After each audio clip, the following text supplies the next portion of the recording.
નમસ્કાર.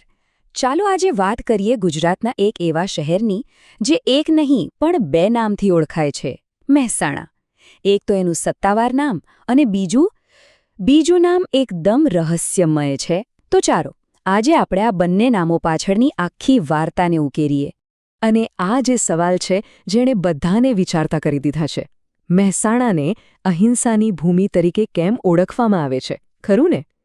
આ ઉપનામ જાણે એક કોયડો છે અને આજે આપણે સાથે મળીને એનો ઉકેલ શોધવાની કોશિશ કરીશું. જો મહેસાણાનો ઇતિહાસ ખરેખર બહુ ઊંડો છે પણ સાથે સાથે એ એટલો જ જટિલ અને ઉતાર ચઢાવથી ભરેલો છે. તો શરૂઆત ક્યાંથી કરવી? ચલો સૌથી પહેલાં એ જાણવાનો પ્રયત્ન કરીએ કે આ નામ આવ્યું ક્યાંથી. જાણીને નવાઈ લાગશે પણ મહેસાણાના મૂળ તો છેક પ્રાચીન કાળ સુધી પહોંચે છે. સ્કંદ પુરાણ જેવા આપણા પવિત્ર ગ્રંથોમાં પણ એનો ઉલ્લેખ મળે છે. ત્યારે આ વિસ્તાર આનર્ત કે પછી અપરાંત તરીકે ઓળખાતો હતો. આ જ વાત એના ભવ્ય વારસાની સાબિતી છે. સારું, તો હવે આપણે એક કામ કરીએ. ચાલો સમયમાં હજી થોડા પાછળ જઈએ અને આ વિસ્તારમાં માનવ વસવાટના જે સૌથી જૂના પુરાવા મળ્યા છે ને એના પર એક નજર કરીએ. અને હા, આ વાત તો શહેરની સ્થાપના થઈ એના પણ ઘણા સમય પહેલાંની છે. મહેસાણા જિલ્લામાં આવેલું આ લોટેશ્વર છે ને એ પુરાતત્વીય દૃષ્ટિએ બહુ જ મહત્વનું સ્થળ છે.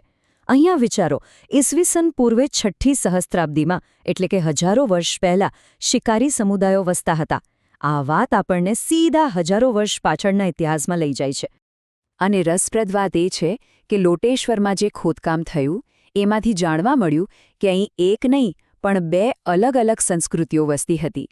આના પરથી એ વાત એકદમ સ્પષ્ટ થઈ જાય છે કે આ વિસ્તારનો માનવ ઇતિહાસ કેટલો જૂનો અને કેટલો વિવિધતાસભર છે. ચાલો હવે પુરાતત્વમાંથી આગળ વધીને મધ્યયુગીન સમયમાં આવીએ.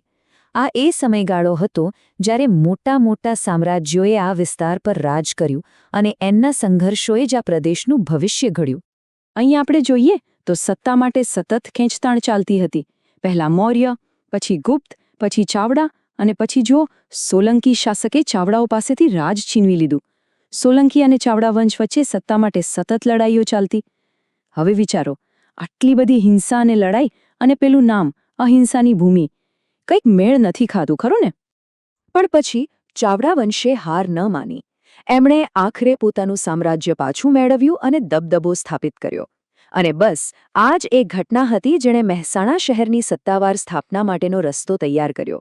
તો હવે આપણે ઇતિહાસના એ પાના પર આવી ગયા છીએ, એ ચોક્કસ ક્ષણ પર જ્યારે મહેસાણા શહેરની સ્થાપના થઈ અને એને એનું નામ મળ્યું જે આજે આપણે સૌ જાણીએ છીએ. એ વર્ષ હતું ઈસવીસન 1358. આપણા હિન્દુ કેલેન્ડર મુજબ વિક્રમ સંવત 1414 ભાદરવા સુદ દસમનો એ દિવસ હતો. સાચી જ શહેરના ઇતિહાસમાં આ દિવસ એક માઇલસ્ટોન છે. અને શહેરની સ્થાપના કોણે કરી? એ હતા મહેસાજી ચાવડા. એમના પિતા પુંજાજી ચાવડા અલાઉદ્દીન ખિલજીના સેનાપતિ હતા. એટલે કે એ સમયના એક મોટા ગજાના વ્યક્તિ હતા, જે આ સ્થાપનાને એક અલગ જ ઐતિહાસિક વજન આપે છે. મહેસાજી ચાવડાએ ખાલી શહેર વસાવ્યું એટલું જ નહીં, પણ એની ઓળખ પણ બનાવી. એમણે શહેરનું ભવ્ય તોરણ બનાવ્યું, તોરણ દેવીનું મંદિર સ્થાપ્યું. અને સૌથી ખાસ વાત, એમણે એક એવી શાશ્વત જ્યોત પ્રગટાવી જે છેલ્લા 649 વર્ષથી પણ વધુ સમયથી અખંડ બળી રહી છે.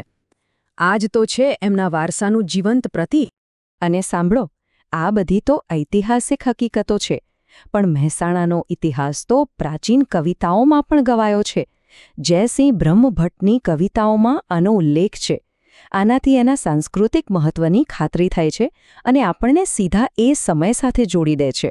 સારું, તો પ્રાચીન અને મધ્યયુગની આ સફર પછી ચાલો હવે ફાસ્ટ ફોરવર્ડ કરીને આધુનિક સમયમાં આવીએ. હવે સમજીએ કે આજનું જે મહેસાણા જિલ્લો છે એનું સ્વરૂપ કઈ રીતે ઘડાયું. મહેસાણા જિલ્લાનું વહીવટી માળખું ઘણું બદલાયું છે.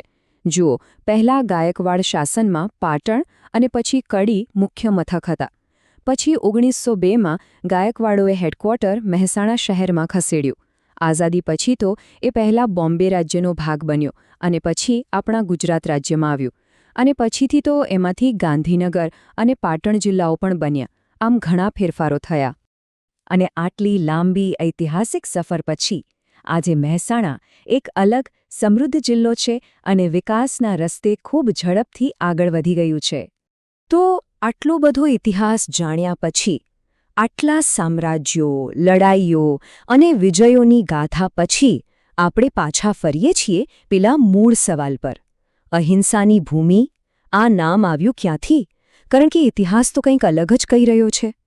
આ બંને વાતો વચ્ચેનો તફાવત હવે તો એકદમ સાફ દેખાય છે. અને અહીંયા જ આખી વાતમાં એક મોટો વળાંક આવે છે. નવાઈની વાત એ છે કે જેટલા પણ ઐતિહાસિક પુરાવાઓ છે એમાં રાજા, મહારાજાઓ અને રાજવંશોની તો બધી જ વાતો છે, પણ પેલું અહિંસાની ભૂમિ નામ ક્યાંથી આવ્યું એના વિશે કશું જ લખેલું નથી. આ વાત આપણને એક બહુ મોટા અને ઊંડા સવાલ પર લાવીને મૂકી દે છે. શું કોઈપણ જગ્યાનું નામ હંમેશા એના ઇતિહાસને જ બતાવે છે, કે પછી ક્યારેક એ ત્યાંના લોકોની ભવિષ્ય માટેની એક ઈચ્છા, એક આકાંક્ષા પણ હોઈ શકે છે? ખરેખર આ એક વિચારવા જેવો સવાલ છે, નહીં?